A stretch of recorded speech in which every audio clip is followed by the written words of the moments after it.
Gerenụ akụkọ ụwa nke tata bụ Wednesday, abalị 6 n'ime ọnwa Julaị afọ 2022 ma bụrụkwa ahịa afọ. Akụkọ ụwa na-abịara gị site n'ụlọ ọrụ American Biafran Veterans Network, ABVet Radio na TV dị na Washington DC nke mba Amerịka. Onye na n'olu ya bụ Omalicha Nwada Igbo. Tupu anyị aga n'ihu, chee ntị nụrụ ọkwa. Agba nke 4 ọgbakọ ntụkọta ego na-adị kwa ọnwa maka nchekwa ala nna Biafra maka Biafra Land Defense Forces ga-adị na Satọde ikpeazụ nke ọnwa Julaị bụ abalị 30 nke ọnwa ma ọ kụọ elekere anya 12 nke oge mba New York nakwa elekere anya 5 nke mba Biafra n'ụdọ nzirịta ozi Zoom. Akara ị ga-eji sonyere na nke a bụ https://us.web.zoom.us/j/89170219953. Ọgbakọ a bụ nke eji atụkọta opekampe $500. Ụlọakụ ndị pụrụ ịkwụnye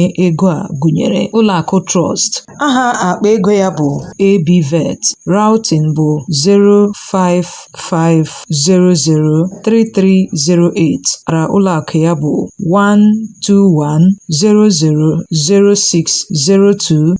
1210006027227. Ndị ọzọ gụnyere zele.info@abvet.org maọbụ akara 202-699-3173, Cash App 202-699-3173, PayPal Biafra Defense Fund. Isiokwu ọgbakọ a bụ ọgbọ nke ugbu a ga-akwụsị atụmatụ mkpochapụ agbụrụ nakwa igbu ọchụ. A na-akpọku ndị niile bụ ndị hụrụ nnwere onwe n'anya, tinyere ndị otu Indigenous People of Biafra, obodo ndị Yoruba, obodo ndị Ariwa, Ambazonia nakwa ndị oyi ha na mba Afrịka, tinyekwara ndị na-agọrọ Biafra ọfọma. Ndị ga-ele ọbịa na nke a gụnyere ụmụada Biafra Worldwide, American Biafran Veterans Network, ABVet.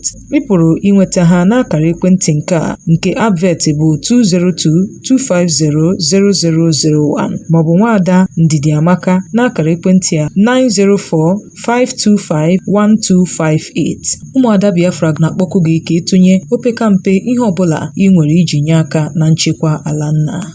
Gezie ntị ka ị nụrụ akụkọ ndị a n'uju ya.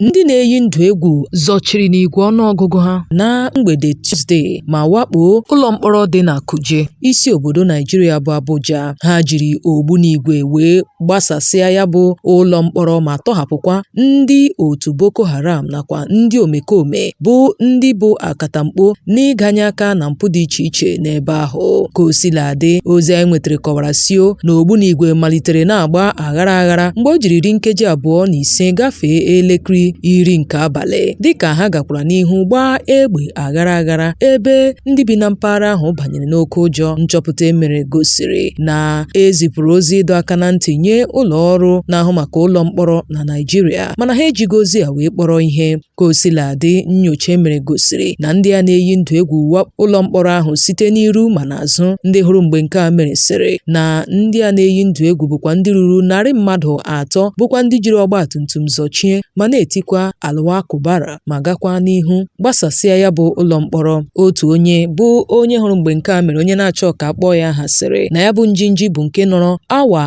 2:15, mana ka ndị a na-eyi ndụ egwu kpasịrị mkpamkpa ha ma laa, dịka ọ gasịrị otu awa tupu ndị ọrụ nchekwa azọchie n'ebe ahụ. O kwupụtara sio na ihe ruru 1,000 mmadụ na 300 bụ nnọọ ndị siri n'ụlọ mkpọrọ ahụ rie mbọmbọ, ebe ọ fọdụrụ naanị 100 mmadụ na 11 bụkwa ndị jụrụ iri mbọmbọ. Ka o sila dị, nke a akpalitela oke ụjọ nye ndị bi n'isi obodo Naijiria n'ihi mwakpo ahụ awakporo ụlọ mkpọrọ Kuje. Nke abụghị nke mbụ a na-awakpo ụlọ mkpọrọ na Naijiria. Nke a ga-abụ nke 6 n'ime ọnwa 18 awakporo ụlọ mkpọrọ ndị nọ na Naijiria.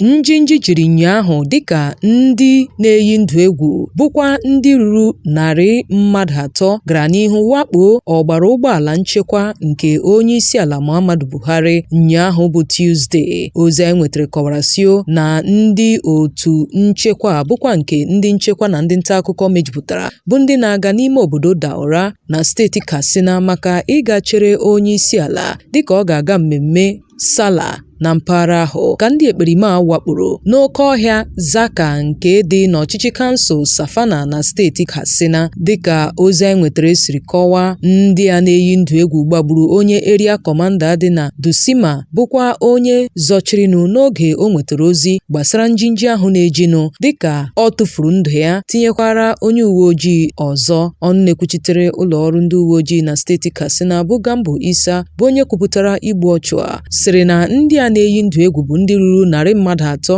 wakporo onye area kọmanda bụ onye aha ya bụ ACP Aminu Umar nakwa ndị otu ya. Ọ sị na nke a mere mgbe o jiri ọkara gafee elekere 11 nke ụtụtụ bụ mgbe ndị a na-eyi ndụ egwu ruru 100 mmadụ atọ bụ ndị ji ọgbatumtum zọchie burukwa egbe AK-47 nakwa egbe machine gun tara ọchịchị wee wakpo ọgbara ụgbọala ndị nchekwa onye isi ala, ebe ya bụ onye area kọmanda bịara inyere ha aka dịka o si otu a wee tụfuo ndụ ya. Ka o sila dị, ndị ekperima bụ nnọọ ndị chere na Buhari nọ n'ụgbọala ahụ n'oge ha wakporo ya. Ndị nchekwa bụ nnọọ nke ndị agha, ndị uwe ojii, ndị DSS nakwa ndị nta akụkọ mejupụtara bụ ndị na-aga na Daura nke dị na Katsina maka mmemme Sala ịga nọrọ na nche tupu onye isi ala azọchie. Mana ka ya bụ njinji jisiri, o dochabeghị anya ma onye isi ala Buhari ọ ka ga-aga njem ahụ. Ka o sila dị, ọtụtụ ndị mmadụ akwụsịola onye isi ala n'ihi njinji ya jirinụ wee kpọkuo ya ka ọ gbaa arụkwaghịm n'ihi ịgba ọnyụpa ya ịkwụsị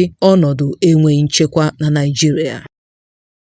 Otu ndị na-eyi ndụ egwu bụ ndị ahụ wakporo ụgbọ oloko si Abuja na-aga Kaduna n'ọnwa Maachị eyiela egwu ịmalite igbu ndị ahụ ha tọrọ ọ bụrụ ma enweghị ihe mere iji wee mejupụta ọchịchọ ha. Nchọpụta emere gosiri na n'ime izuụka gara aga, otu n'ime ndị a tọrọ atọrọ bụ onye nwetara mmerụ ahụ dị egwu bụkwa onye otu n'ime ndị a tọrọ ha gbara egbe bụkwa nke ha si na ọ gbara ya n'amaghị ama. N'otu ozi ha zipụrụ n'mpịaka olu ha bụkwa nke echere na ọ ga-abụ otu n'ime ndị a na-eyi ndụ egwu pịakọtara ya bụ ozi. Ha yiri egwu igbu ndị a tọrọ atọrọ n'ihi ịgba ọnyụpa gọọmenti ịtọhapụ ndị ahụ ha gwara ha bụkwa ndị Igbo akatamkpo na ndị otu ha bụ ndị akpọchibidoro. Ka o sila dị, otu onye bụ onye ha na ya na-enwe mkparịta ụka bụ Malam Tukro Mamu bụkwa onye kwupụtara na ya bụ mpịaka ozi bụ nnọọ nke bụ ezie. Ọ rụtụrụ aka wee sio na ndị a na-eyi ndụ egwu ekwetela inwe mkparịta ụka ha na ezinụlọ ndị a tọrọ atọrọ, ebe ọ bụ na gọọmenti anaghị elebara ha anya. Ka o sila dị, ha nyere ntụziaka sio na site ugbu a ruo n'ụbọchị Wenezdee izuụka na-abịa abịa, ọ bụrụ ma enweghị ihe gbara ọkpụrụkpụ nke ezinụlọ ndị a kwupụtara, na ha ga-amalite ịchagbusi ndị ahụ ha tọrọ. Nke a na-abịa dịka ndị enyi nakwa ndị agbata obi ndị ahụ atọrọ atọrọ mere nnọọ njem mkpesa na Kaduna n'ụbọchị tata wee kpọọ oku ka a tọhapụ 10 mmadụ ndị ahụ bụkwa nke ndị a na-eyi ndụ egwu kpachiri. Ha mere njem a mgbe o jiri ọkara gafee elekere 7 nke ụtụtụ ma gbakọkwa na okporo ụzọ Ali Akilu nke dị n'ime obodo ahụ mepere emepe. Ha gara n'ihu mee njem ha n'okporo ámá dị iche iche wee na-agụ egwu sio tọhapụrụ anyị ụmụnna anyị. Ka o sila dị, onye ndu ndị a bụ Dr. Abdulfatai Jumo n'oge ọ na-agwa ndị nta akụkọ okwu sịrị na o ruola nnọọ 100 mkpụrụ ụbọchị kemgbe a tọrọ ndị a ma kpọchikwa ha n'ọdọ ndị a na-eyi ndụ egwu bụrụkwa ndị na-aga njem na-erughị awa abụọ. Ọ rịọrọ gọọmenti etiti ka o mee ihe niile o nwere ike ịhụ na a tọhapụrụ ndị a n'ọdọ ndị ntọ mmadụ. Igbo ndị nwe mmadụ, cheta nke ọma na akụkọ a na-abịara gị site n'ụlọ ọrụ American Biafran Veterans Network ABVet Radio na TV dị na Washington DC nke mba Amerịka. Ịbụ onye na-arụ ọrụ n'otu ndị agha, ịbụ onye agha lara ezumike nka na mba Amerịka nakwa na mba ndị ọzọ gbaa gburugburu, ABVet na-akpọ gị ka ị bịa sonyere otu ahụ. Naanị nyopuo ha n'akara nwudide www.abvet.org maọbụ na WhatsApp 202-250-0001. Onye na n'olu ya bụ Omalicha Nwada Igbo. Chezie ntị ka ị nụrụ akụkọ ndị fọdụrụnụ.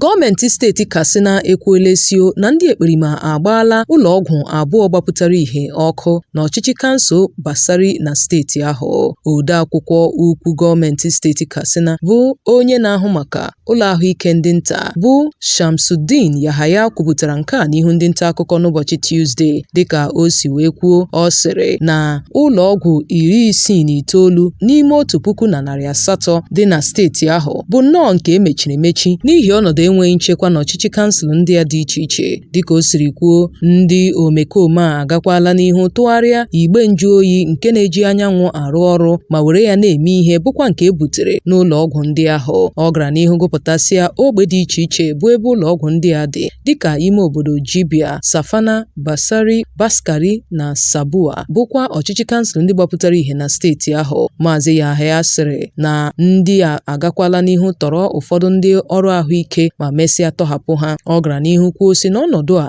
akpatala ọtụtụ ndị ọrụ ahụike ji wee na-edebata akwụkwọ ka akpọpụ ha na mpaghara ndị ahụ ma ziga ha n'ebe ndị ọzọ.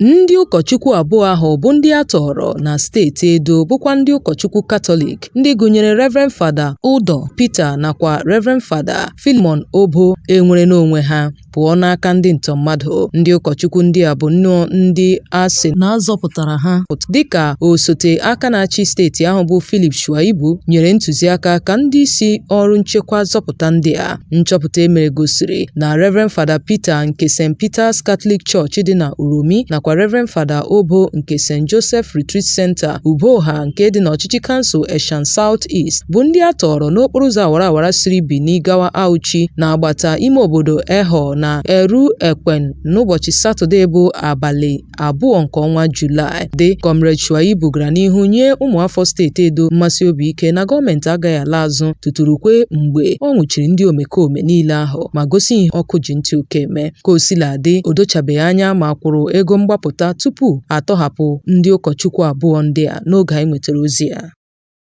Ndị uwe ojii steeti Kwara ekwupụtala ogbugbu otu onye uwe ojii bụ Inspektọ Adebayo Adeforiti tinyekwara ntọrọ otu nwaafọ mba China site n'aka ndị ọkpa egbe kpọmkwem na ụlọ ọrụ ngo na-arụ ọrụ okporo ụzọ nke akpọrọ CGC Construction Company n'okporo ụzọ awara awara siri Shao gawa Oloru. Njinji a jiri mgbe o jiri nkeji 15 gafee elekere 4 nke uhuruchi n'abalị 2 nke ọnwa Julaị. Nke a bụ ozi nke ọnụ na-ekwuchitere ndị uwe ojii bụ Ọkasami Ajayi zipụrụ n'ụbọchị Tuesday n'Ilọrin. Nchọpụta emere gosiri na onye uwe ojii a bụ na onye na-eche nche n'ụlọ ọrụ ahụ, ebe nwaafọ China bụ onye na-arụ ọrụ n'ogbe ahụ. Ajayi gbara n'anwụ sio na onye kọmishọna ndị uwe ojii bụ Asayomo n'oge o nwetara ozi enye na ntụziaka ka a chọọ ndị a zọpụta ha ma nwụchikwa ndị omekome ahụ. Dịka o zipụrụ nnọọ ndị uwe ojii bụkwa ndị na-ebu agha megide ntọ mmadụ tinyekwara ndị nche ime obodo nakwa ndị dinta ka ha pegharịa na mpaghara ahụ wee nwụchie ndị kpara arụ ma zọpụta ndị a atọrọ atọrọ.